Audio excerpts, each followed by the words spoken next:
Hi, Life Groups. Welcome to week one of our Advent series. We have entitled this series, Good News, Great Joy. This is the announcement of the angels to the shepherds. Fear not, to give you good news of great joy for all the people. So that we are excited to journey with you to the manger as we think about this amazing season of Christmas.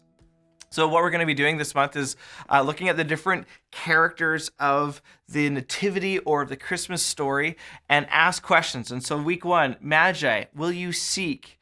Week two, Herod, will you bow? Week three, Mary, will you obey? Week four, shepherds, will you worship? And then Christmas Eve, it's the question, will you believe? Will you believe in this good news of great joy for all the people? Just a housekeeping thing. We are going to be providing life group curriculum for weeks 1, 2, and 3. So videos as well as a corresponding material for life group leaders. You can pick that up every week at guest services, or it's going to be on our website as well. So week one, Magi, what a fantastic text in Matthew chapter 2, verses 1 to 12. It's the narrative of the Magi's interaction with Herod and with Jesus. And so in verse 1 of chapter 2, it says, after Jesus was born in Bethlehem in Judea during the time of King Herod.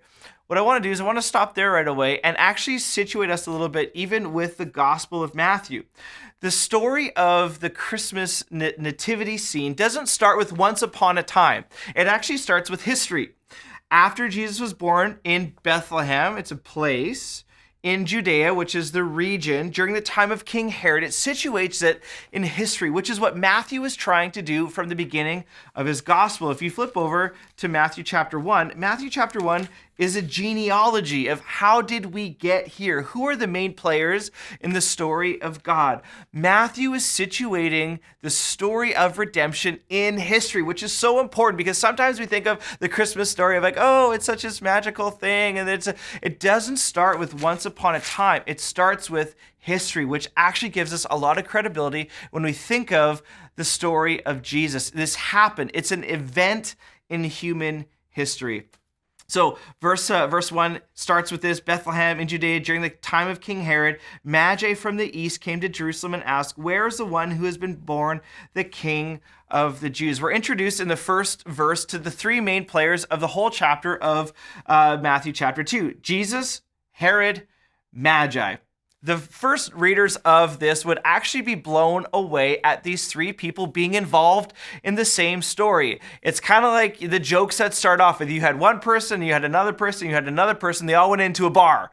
It's just like, how are these three people actually connected? And so for us, we've heard the Christmas story, but for the original hearers, it's Jesus, Herod, and Magi from the east. It's actually crazy. So we have to ask, what type of gathering is this of Jesus, Herod, and the Magi, especially the Magi? The Magi were astronomers from the east, probably modern day Iraq. These people, their cosmology, they would look at the stars and they would try to bring meaning to things on earth. So they saw the stars as a almost divine revelation of things on earth. These people, the Magi from Iraq, were probably very wealthy and notably not viewed well by Israel. Why? Because in Israel, there was one true God that created all things. Now, these idolaters looked at the stars, created things as divine tellers of divine mysteries. So these Magi would have been seen in the first century as idolaters, foreigners. Yet these people are invited into the picture. They're invited into the scene. The Magi right off the bat are pictures of grace. Why? Because God is calling all people of all nations to worship him, which is profound.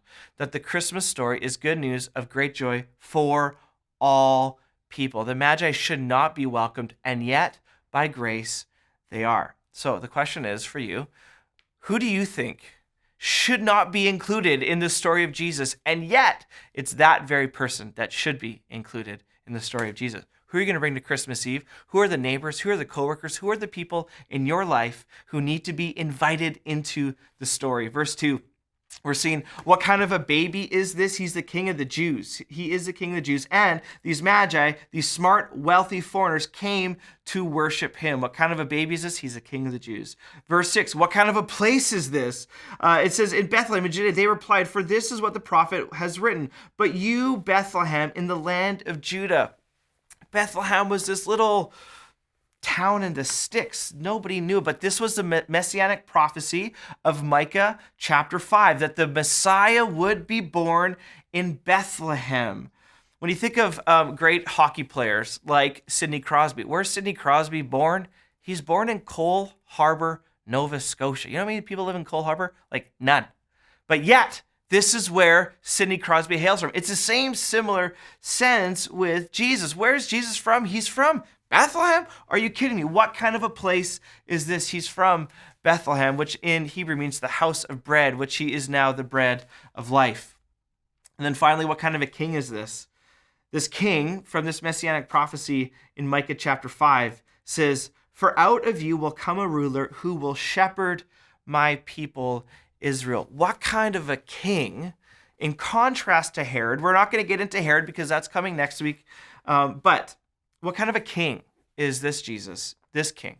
He's one who will shepherd my people, Israel. Out of all of the metaphors that God could bring to Jesus in the manger, his kingship, it's one of shepherding. Shepherding is guidance, it's care, it's compassion, it's knowing, it's being able to guide, this is the characteristics of Jesus.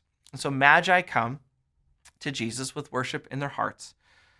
So that's seeking the star, and then at the end, they find the king. They seek the star, and then they find the king in verses 9 to 12. It says, after they had heard the king, they went on their way, this is the Magi, and the star they had seen when it rose went on ahead of them until it stopped over the place where the child was. Listen, when they saw the star, they were overjoyed. Their journey is over. So oftentimes we think of the Christmas story as very, very linear and chronological.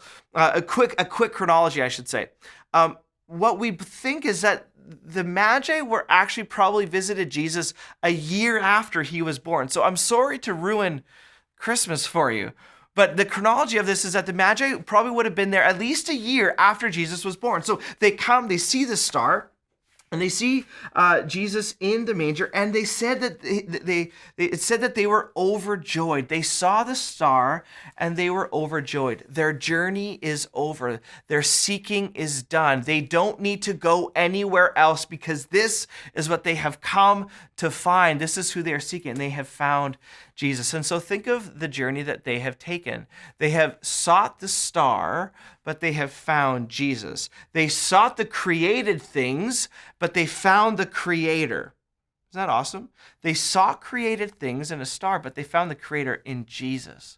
This is the story, this is a paradigm of all of us who have come to Jesus, that we think we are seeking created things. We think those are the things that we're looking for, whether it's this, that, money, house, whatever that is. But we realize that created things don't satisfy us. They don't bring us the joy that we need. Good news of great joy. The Magi were overjoyed when they realized that the star was pointing to Jesus. That's their destination, not the created things, but the Creator. So we need to talk about that in your groups. What created things have you worshiped? Have you bowed to? Have you sacrificed? Have you sought that have not produced or given you what you thought they would? So they saw the star, but then it gets better. It says, on coming to the house, they saw the child. So they saw the star, their journey's over, they were overjoyed. But when they saw the child with his mother Mary, listen to what happened. They bowed down, they worshiped him, they opened their treasures. When you start to worship the Creator, it changes you. Worship happens. They bow, they worship, they open their treasures. Bow, worship, open their treasures. This is the only response to King Jesus, to his shepherding, is we bow down in submission to one who is infinitely greater than us, the King. We worship him, we think, we adore, we focus on him this season, and we open our treasures. They gave them gifts. He was worthy of the best. Why? Because they worshiped him. It's a whole mind, body, soul, love, adoration experience. They opened their gifts to him. It's the only response to King Jesus, isn't it? So I hope you enjoy your discussion of Matthew chapter 2 as we think about the Magi and will you seek. Bless you now as you discuss.